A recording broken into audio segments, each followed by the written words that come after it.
All right, Capricorn, welcome to your yearly 2018 Sidereal Astrology forecast. So this video is for Sidereal. If you are new to the channel, check out the link down below if you're used to watching mainstream videos on the internet.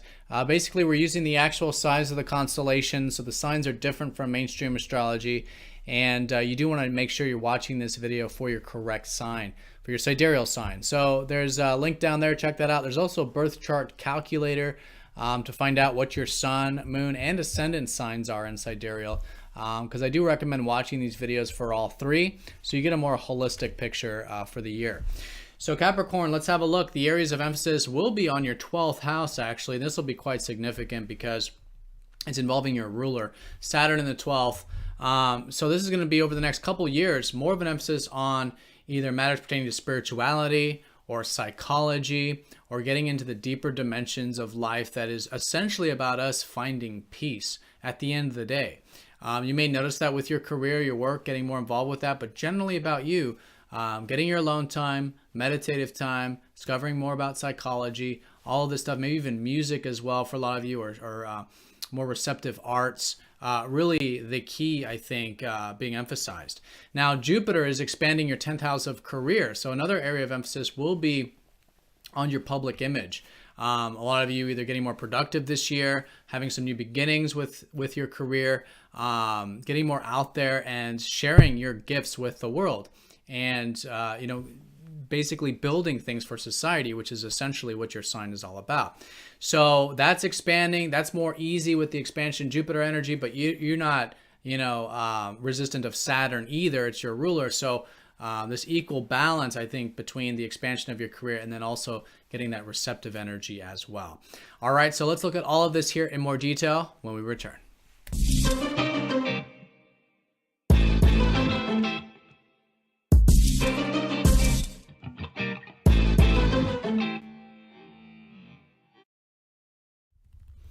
All right, Capricorn, so here's your chart for the year, looking at the outer planets, which is what helps us see the big picture.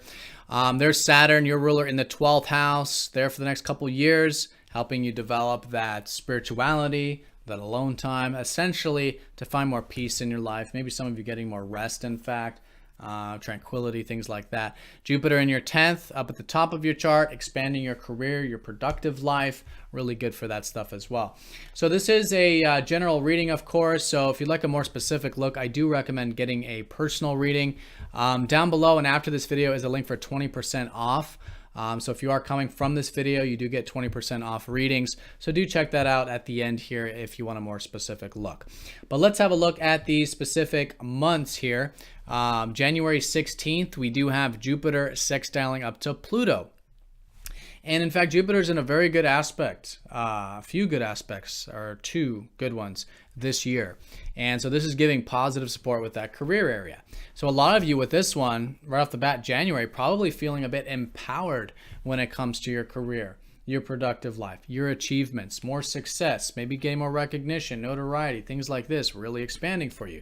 So good energy there, but then likewise, Jupiter sextiling Pluto into the 12th is suggesting that you got this inspiration to get into the spiritual dimensions, the psychological dimensions, the receptive dimensions of life. And so, you could see some luck, you could have some expansion, some open-mindedness about the area, which could help make it move forward.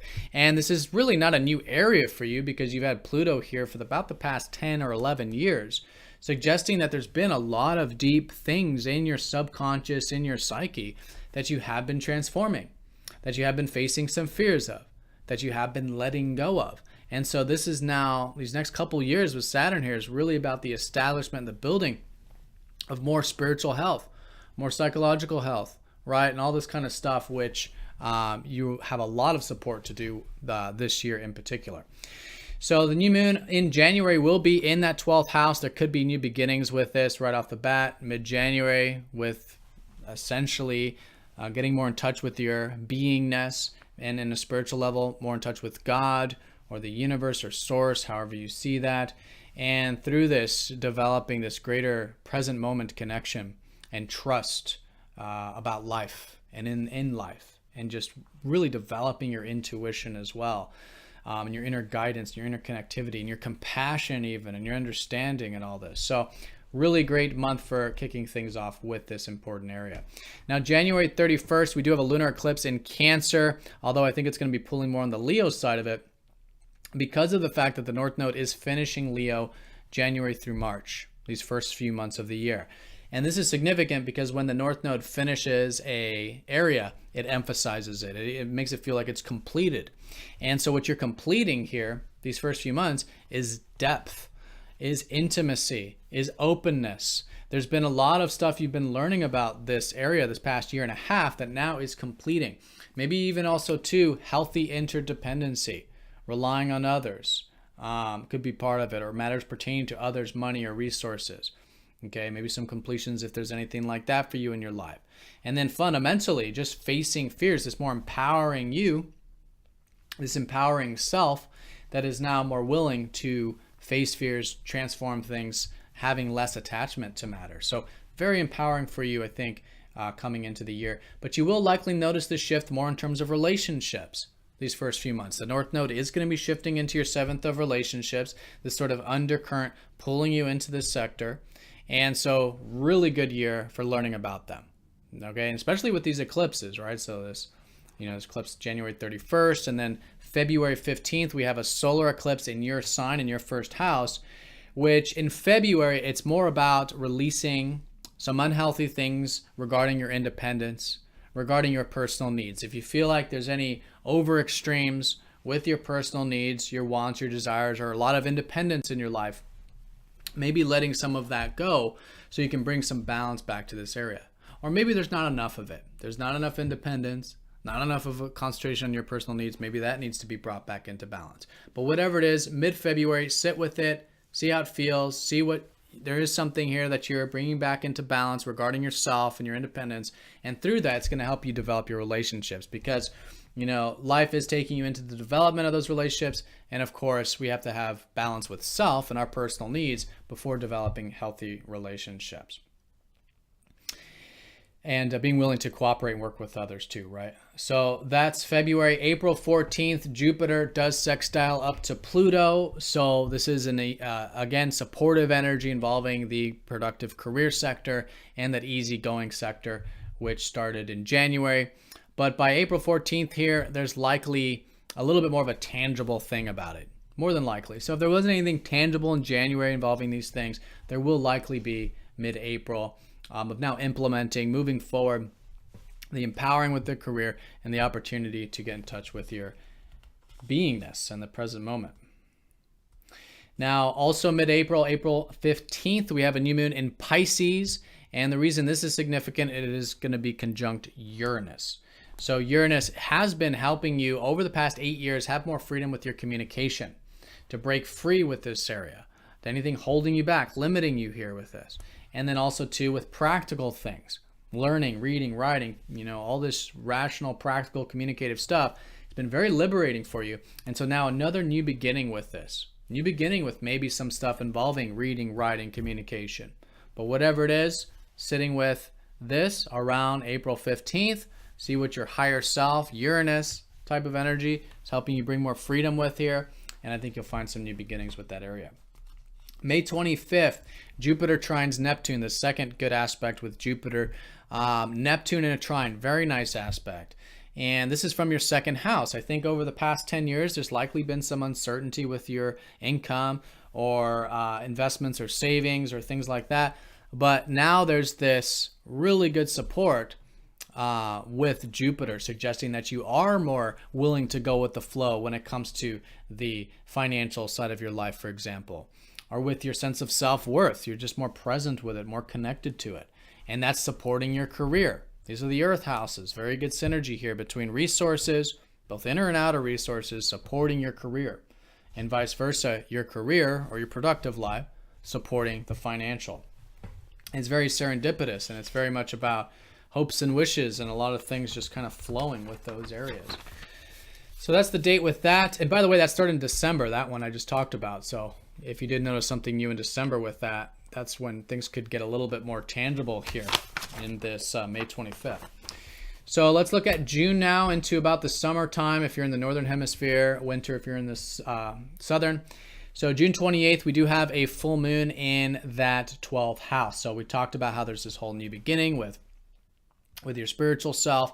This was also likely involved in December. If in December you came to some awareness about some, spiritual things in your life or some behind the scenes type of stuff. This now culminates here, this part of the year. So full moon here illuminating this unconscious, this spiritual self, and even you in many ways, because it will be conjunct Saturn, about this whole concept of this greater connection to your spiritual self, to God, to this divine process, to your peace and tranquility as a result of it. All right, so very illuminating and very completing, and another step in the right direction with that area. July 12th, we have a partial solar eclipse in Gemini. Could be some new beginnings with your work in July. It's certainly possible, or your routine as well, moving you towards your life path.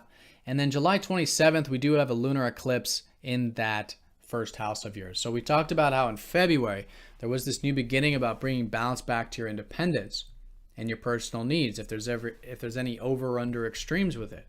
But now the lunar eclipse illuminates this area, culminates whatever you started from February, and you're going to, I think, be very aware of what this is pertaining to. I think there's going to be a lot of awareness about yourself.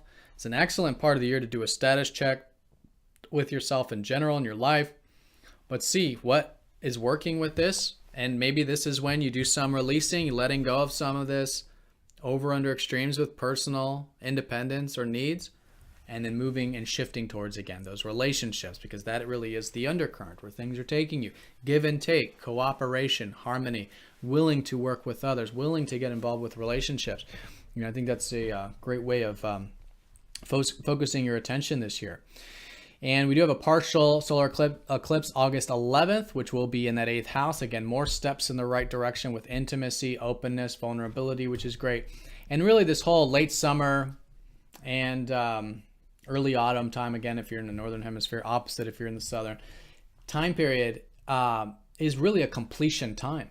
Because also in August 19th, we do have Jupiter trining up to Neptune for the last time, which usually signifies some sort of completion. In this case, completion with the resources, synergizing with the career, and vice versa, that we talked about earlier, completion.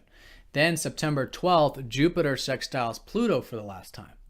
September 12th, completion. This completing more steps in the right direction with this greater receptive side of yourself. Channeling, music, intuitive, right? 12th house stuff. And then October 24th, a completion with the full moon conjunct Uranus.